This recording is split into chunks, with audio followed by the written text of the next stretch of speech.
গাজীপুরে operation devil hunt অভিযানে আরও ৮১ জন আটক হয়েছে। এর মধ্যে গাজীপুর নগর থেকে ৬৯ জন ও জেলা থেকে ১২ জনকে আটক করা হয়। এ নিয়ে গাজীপুরে গত ৩ দিনে আটক ও গ্রেফতার হলেন ২৪৬ জন।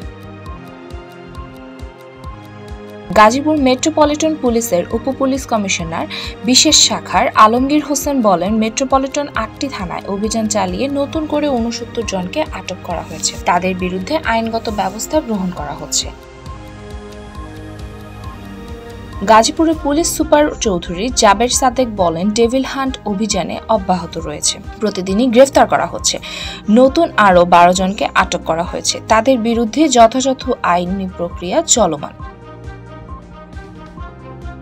এর আগে গত শুক্রবার রাতে গাজীপুর মহানগরীর ধীরাশ্রম দক্ষিণ খান এলাকায় সাবেক মুক্তিযুদ্ধ বিষয়ক মন্ত্রী আকম মোজাম্মেল হকের বাড়িতে বৈষম্য বিরোধী ছাত্রদের হামলা করা হয় এবং তাদের আটকে মারধর করা হয়। এতে ১৫ জন শিক্ষার্থী আহত হন। এই ঘটনার পরদিন শনিবার বৈষম্য বিরোধী আন্দোলনের গাজীপুরের আহ্বায়ক আবদুল্লাহ মহিদ বাদী হয়ে গাজীপুর সদর থানায় মামলা করেন। মামলায় ২৩৯ জনের নাম উল্লেখ করে অজ্ঞাতনামা ২০০ থেকে ৩০০ জনকে আসামি করা হয়েছে। এরিনা রায়, যুগের চিন্তা।